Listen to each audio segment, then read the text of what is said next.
हवस की मारी रेशमा और विजय की कहानी। श्यामाचरण, तुम मेरी दौलत देखकर हैरान रह जाओगे। मेरे पास सोने चांदी के गहनों के अलावा बैंक में रुपया भरा पड़ा है।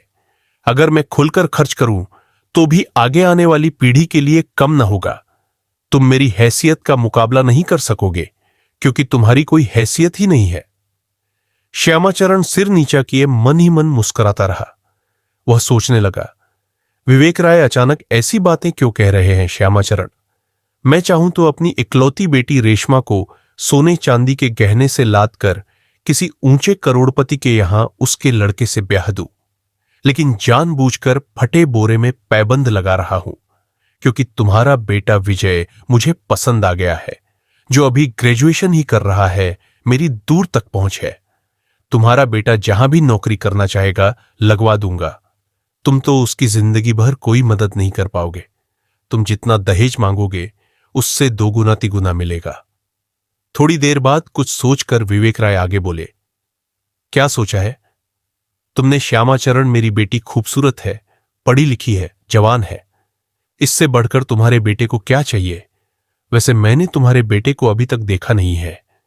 वह तो मेरा मुनीम राघव इतनी ज्यादा तारीफ करने लगा, इसलिए तुमको बुलाया। मैं चाहूंगा कि 2 से 4 दिन बाद उसे यहां लेकर आओ। खुद मेरी बेटी को देखो और उसे भी दिखला दो। समझो, रिश्ता पक्का हो गया। आप बहुत बड़े आदमी हैं सेठ जी। गाजियाबाद के बड़े कारोबारियों में आपका नाम है, जैसा मैंने सुना। आपकी तारीफ करूंगा कि आपने मेरे बेटे को देखे बिना ही रिश्ता पक्का करने का फैसला कर लिया। पर मुझे अपने बेटे और पत्नी से भी सलाह मशवरा करने का मौका दे तो मेहरबानी हो जाइए, लेकिन मना मत कीजिएगा। मेरी ओर से 2000 रुपए का नजराना लेते जाइए। विजय राय कुटिल हंसी हंस दिए। बिंदकी गांव पहुंचकर श्यामाचरण ने विवेक राय की लच्छेदार बातें अपनी पत्नी सत्यवती को सुनाई। वो बहुत खुश हुई, मानो उसके छोटे से मामूली मकान में पैसों की बरसात अचानक होने वाली हो। जब सत्यवती ने अपने बेटे विजय के मन को टटोलना चाहा तो वह बिगड़ गया। पैसे के लालच ने आपको इतना मजबूर कर दिया कि आप मेरी पढ़ाई बंद कराने पर उतारू हो गए। पढ़ाई पूरी करने के बाद मेरी जो कमाई होगी उस पर पूरा हक आपका ही तो होगा। आपके लिए जल्दी दुल्हन लाकर मैं अपना भविष्य खराब नहीं करना चाहूंगा। विजय ने अपना फैसला सुनाते हुए कहा, इतने पैसे वाले आदमी की एकलौती बेटी तुम्हें ढूंढने पर भी नहीं मिलेगी। तुम मुझे सौतेली मां समझते रहो, लेकिन मैं तो तुम्हें अपने छोटे लड़के राजू और बेटी लीला से भी ज्यादा समझती हूं। तुम्हारा गरीब बाप मुझे एक अच्छी साड़ी नहीं खरीद सका, सोने की जंजीर नहीं दे सका, खाने के लाले पड़े रहते हैं। तुम्हारी पढ़ाई में ही सारा पैसा खर्च कर देता रहा है। कभी सोचा है कि मैं घर कैसे चला रही हूं? अमीर की बेटी यहां आकर सोना बरसाएगी तो सभी का भला हो जाएगा। सत्यवती ने विजय को समझाया। श्यामाचरण की पहली औरत मर चुकी थी। उसने दूसरी शादी सत्यवती से रचाई थी, जिससे 2 बच्चे हुए थे। बेटा, एक बार चलकर उस लड़की को देख तो लो। पसंद आए तो हां कर देना। मैं विवेक राय के यहां रिश्ता मांगने नहीं गया था, बल्कि उन्होंने खुद बुलाया था। अगर उनकी लड़की हमारी बहू बनने लायक है तो घर में आने वाली लक्ष्मी को ठुकराया नहीं जाता। श्यामाचरण ने अपने बेटे विजय को समझाते हुए कहा, आप लोग समझते क्यों नहीं? मेरी पढ़ाई रुक जाएगी, तब क्या होगा? आजकल नौकरी भी इतनी जल्दी नहीं मिलती। आपको धन दौलत मिली तो कितने दिन तक उसे इस्तेमाल कर पाएंगे? हर मां बाप लड़की को अपने घर से जल्दी निकालना चाहते हैं, इसलिए हम गरीब लोगों के पल्ले बांधकर वे भी फुर्सत पा लेना चाहते होंगे। आगे उनकी क्या मनसा है आप नहीं जानते। कोई लड़की वाला आज के जमाने में इस तरह अपनी बेटी किसी गरीब घराने में देने को तैयार नहीं हो जाता। मुमकिन है इसके पीछे उनकी कोई चाल हो। शायद लड़की बुरे चरित्र की हो जिसे जल्दी से जल्दी घर से निकालना चाहते हो। आपको पहले उन सब बातों का पता लगा लेना चाहिए बेटा। मैं सब समझता हूं। विवेक राय मुंह मांगा दहेज देंगे, ऐसा रिश्ता मैं मना नहीं कर सकता। आप जिद करेंगे तो मैं इस घर को छोड़कर कहीं और चला जाऊंगा। गुस्से में विजय बोला, तो तुम भी कान खोलकर सुन लो। अगर तुमने ऐसा किया तो मैं भी आत्महत्या कर लूंगा। कहते हुए श्यामाचरण रोने लगे। आखिरकार विजय को झुकना पड़ा।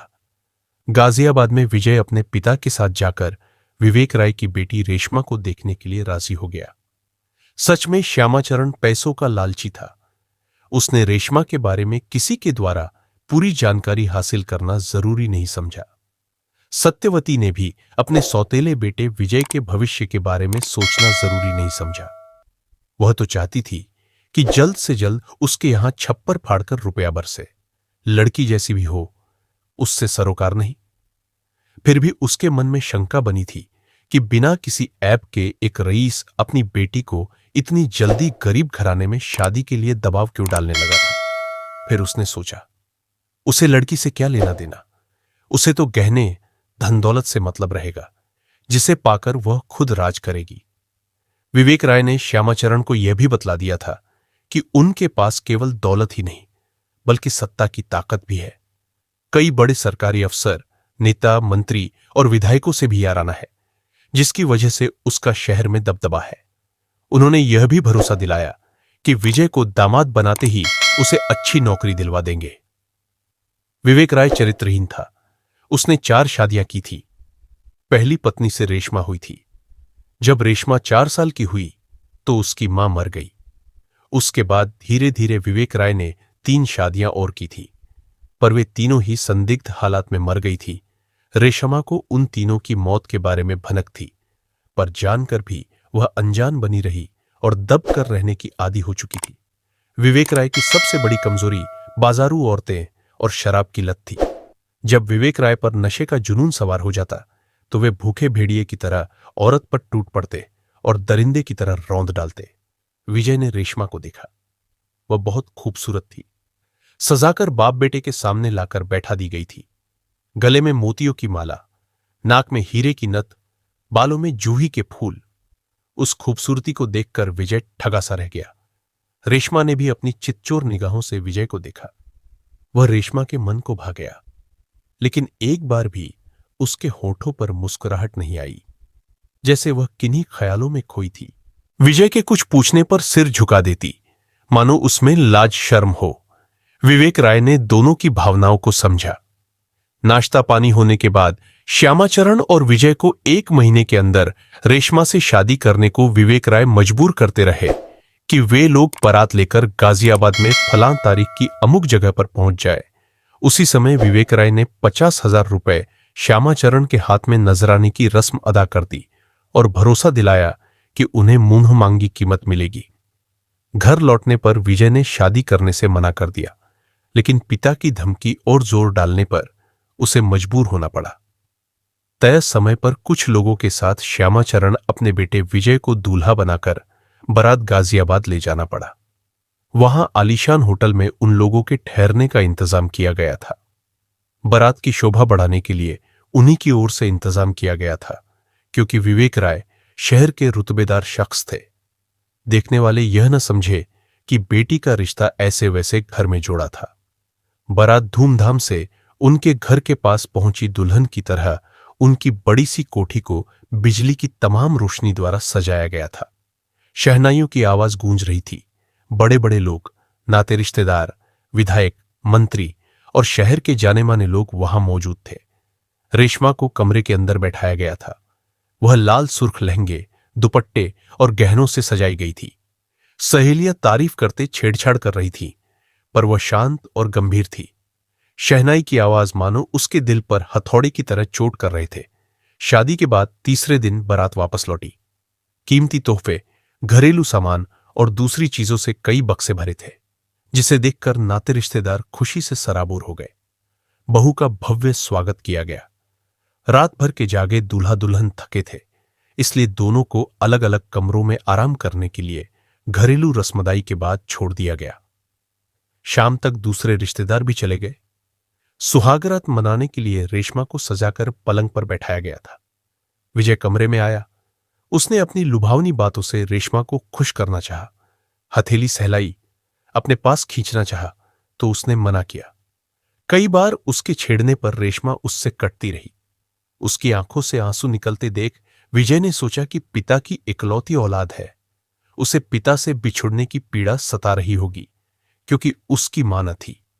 बड़े लाड़ प्यार से पिता ने पाला पोसा और मां बाप दोनों का फर्ज अदा किया था। बहुत पूछने पर रेशमा ने बतलाया कि उसे पीरियड आ रहा है। कुछ रोज तक रेशमा उसकी मनसा पूरी नहीं कर सकेगी। चौथे दिन विवेक राय का मुनीम बड़ी कार लेकर यह बतलाने पहुंचा कि रेशमा के पिता की हालत एकाएक बेटी के चले जाने से खराब हो गई। वे बेटी को देखना चाहते हैं। रेशमा की विदाई कर दी जाए। मजबूरी में बिना सुहागरात मनाए रेशमा को विदा करना पड़ा। विजय ने साथ जाना चाहा तो मुनीम ने यह समझाते हुए मना कर दिया कि पहली बार उन्हें ससुराल में इज्जत के साथ बुलाया जाएगा। 1 महीने से ज्यादा हो चुका था। रेशमा को वापस भेजने के लिए श्यामाचरण गुजारिश करते रहे, पर विवेक राय ने अपनी बीमारी की बात कहकर मना कर दिया। 1.5 महीने बाद विवेक राय खुद अपनी कार से रेशमा को लेकर श्यामाचरण के यहां आए और बेटी को छोड़कर चले गए। 1.5 महीने बाद फिर वही सुहागरात आई तो दोनों के मिलन के लिए कमरा सजाया गया। रेशमा घुटनों में सिर छिपाए सेज पर बैठी रही। उसकी आंखों से झरझर आंसू गिर रहे थे। विजय के पूछने पर उसने कुछ नहीं बताया, बस रोती ही रही। इतने दिनों बाद पहली सुहागरात को विजय को रेशमा का बर्ताव बड़ा अटपटा सा लगा। उसे ऐसी उम्मीद जरा भी न थी। पहले सोचा कि रेशमा को अपने घर वालों से दूर होने का दुख सता रहा होगा, इसलिए याद करके रोती होगी। कुछ देर बाद सामान्य हो जाएगी, पर वह नहीं हुई। जब रेशमा विजय की छेड़खानी से भी नहीं पिघली तो उसने पूछा, रेशमा सच सच बताओ, क्या मैं तुम्हें पसंद नहीं हूं? अगर तुम्हें मेरे साथ सहयोग नहीं करना था तो शादी क्यों की? पति होने के नाते अब मेरा तुम पर हक है कि तुम्हें खुश रखकर खुद भी खुश रह सकूं। रेशमा के जवाब न देने पर विजय ने फिर पूछा, रेशमा 1.5 महीने तुम्हारे तन से मिलने के लिए बेताबी से इंतजार करता रहा है। आज वह समय आया तो तुम निराश करने लगी। सब्र की भी एक सीमा होती है। ऐसी शादी से क्या फायदा कि पति पत्नी बिना वजह एक दूसरे से अलग होकर रहे। कहते हुए विजय ने रेशमा को अपनी बाहों में कस लिया और चूमने लगा। रेशमा कसमसाई और खुद को उससे अलग कर लिया, लेकिन जब विजय उसे बार बार परेशान करने लगा तो वह चीख मारकर रो पड़ी। आप मुझे परेशान मत कीजिए, मैं आपके काबिल नहीं हूं। मेरे दिल में जो पीड़ा दबी है उसे दबी रहने दीजिए। मुझे इस घर में केवल दासी बनकर जीने दीजिए, नहीं तो मैं खुदकुशी कर लूंगी। खुदकुशी करना मानो एक रिवाज सा हो गया है। मैं शादी नहीं करना चाहता था तो मेरे बाप ने खुदकुशी करने की धमकी देते हुए मुझे शादी करने को मजबूर कर दिया। शादी करने के बाद मेरी औरत भी खुदकुशी करने की बात करने लगी।